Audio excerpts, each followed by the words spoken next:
Al trabajar un tema como lo es la historia de la telenovela en México, uno debe de tomar en cuenta varios aspectos, no solo los productores y escritores de dichos seriales.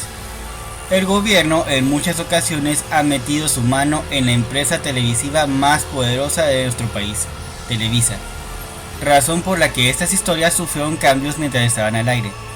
Hay que prestar una especial atención al público al que van dirigidas las también llamadas novelas, y cómo estas influyen en ellos, es decir, la imagen que nos venden, la forma en que nos estereotipan la vida cotidiana y las representaciones continuas entre muchos otros temas. Para entender de qué manera los gobernantes nos inculcan una educación mediante los productos que la televisión nos ofrece, primero hay que distinguir el concepto de intelectual orgánico que nos proporciona Gramsci. En el contexto de la política mexicana, el autor menciona que la sociedad civil está dividida en tres aspectos: Estado, gobierno y sociedad civil. La guerra ya no es de movimiento, ataque frontal, ahora es de posicionamiento en el ámbito político.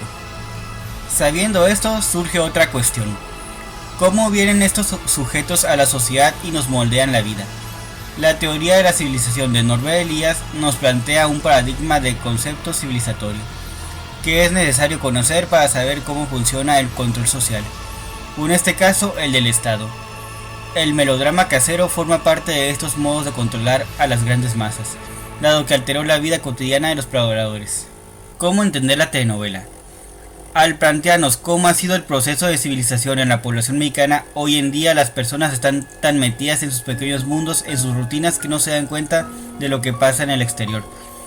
Todos tenemos un número limitado de opciones, aunque la voluntad existe, la libertad no es total.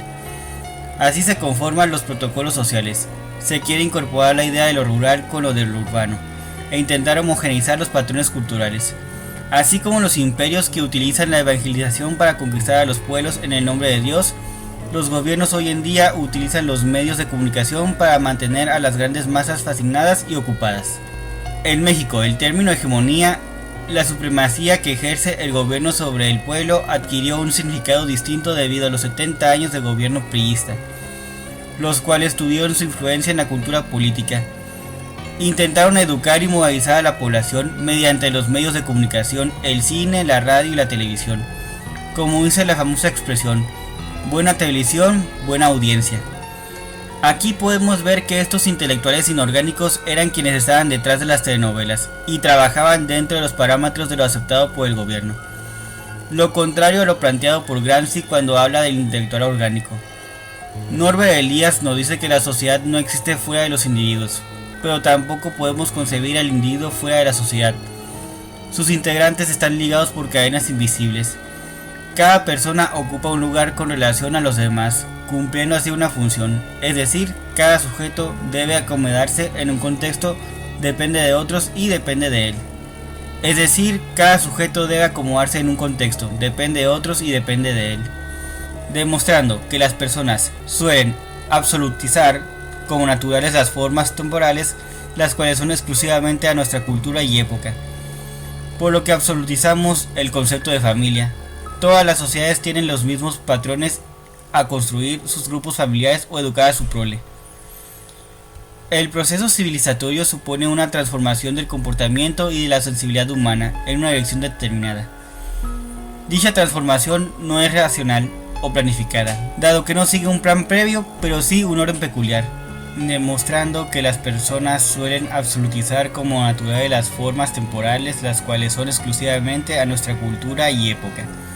Por lo que absolutizamos el concepto de familia. Todas las sociedades tienen los mismos patrones al construir sus grupos familiares o educar a su prole.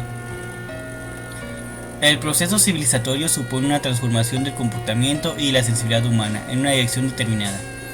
Dicha transformación no es racional o planificada, dado que no sigue un plan previo, pero sí un orden peculiar. Se pasa de una mera satisfacción personal a una labor social. Cada individuo tiene sus propias autocoacciones, dependiendo de función en el entramado social.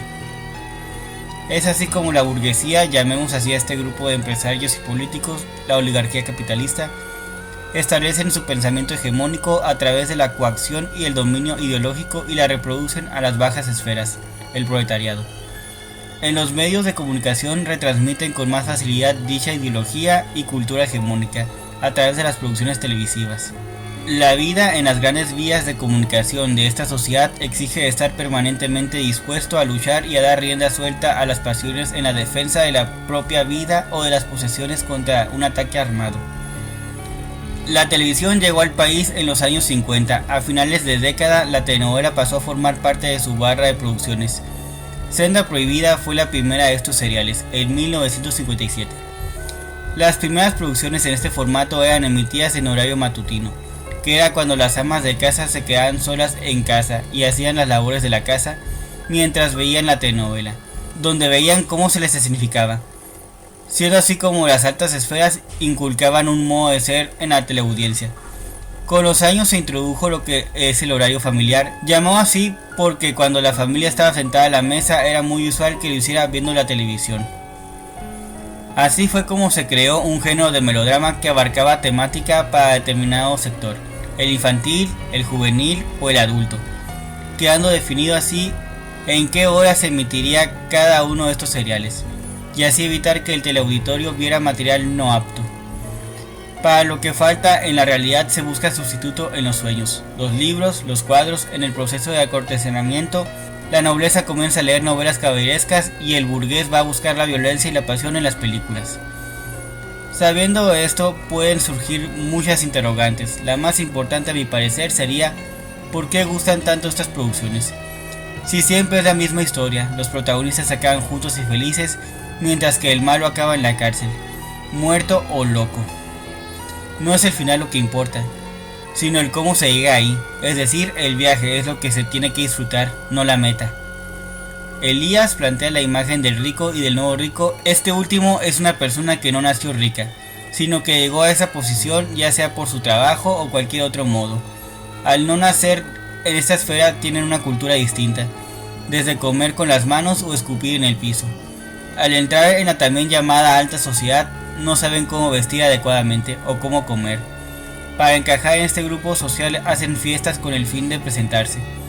Cuando los miembros de esta crema innata hacen eventos, por lo general no los invitan. Hay un vestigio de vergüenza-temor de estas personas por la degradación social, o, mejor dicho, al sentimiento de superioridad de los demás. El buen gusto es imposible de adquirir, dice Elías. Se nace con un buen gusto o no. Esta clase social por lo general no entra en el canon de lo burgués. Podemos poner muchos ejemplos: narcotraficantes, deportistas, incluso artistas, quienes se hacen millonarios, pero su forma de vestir, comer y comportarse hace que las esferas altas los rechacen. El melodrama casero nos pone varios ejemplos de este modo de vida. El más conocido es encarnado en el personaje de Carlos Bonavides, Huicho Domínguez, en El Premio Mayor, emitida de 1995 a 1996. Un hombre de clase media baja que un día se saca la lotería, comprando una gran mansión y llenándola de objetos costosos y de mal gusto. Otro ejemplo nos lo brinda Arac de la Torre con su personaje de Pancho López en Una familia con suerte, un sencillo verdulero que vivía en una vecindad en compañía de todos sus hijos, pero que, al salvar a una mujer, que más tarde descubriríamos que es su madre biológica, se convierte en el presidente de Avon, pasando a vivir en una casona pero sin dejar sus costumbres, modo de hablar inculto, comer garnachas, etc.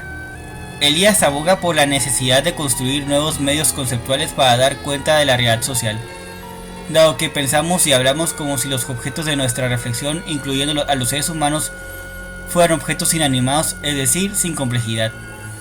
Ni siquiera los pensamientos y emociones más privados que creemos íntimamente nuestros lo son en realidad, dado que corresponden a hábitos y prácticas culturales condicionados por nuestro contexto sociohistórico. En conclusión, quienes están al frente del país saben escoger la programación en la que quieren enviar un mensaje, a sabiendas que hoy en día las personas prefieren ver la televisión en lugar de leer un libro.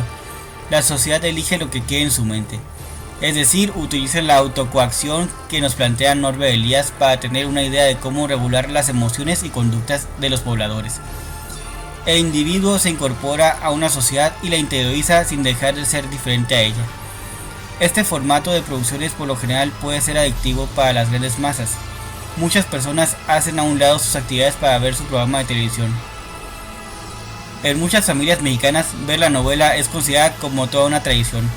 No es extraño llegar a una casa y que repentinamente alguien te diga, ya déjame ver mi telenovela. Antonio Gramsci nos planteó los términos Estado, Gobierno y Sociedad Civil, mostrándonos cómo se dio la formación de los intelectuales, especialmente en los políticos, y cómo estos intelectuales inculcan sus ideas de cambio en la población y los mantienen ocupados para que no piensen en sus problemas, la mecanización de la clase trabajadora. En este sentido podemos decir que Hombre Aislado ya no es prisionero de sus pasiones. La clase baja tiene un mayor ascenso, pero al mismo tiempo tiene más dependencia de la alta. La televisión llegó con la modernidad y gracias a ella la forma en que se produce ha ido cambiando y adaptando nuevas temáticas para seguir en el gusto del público.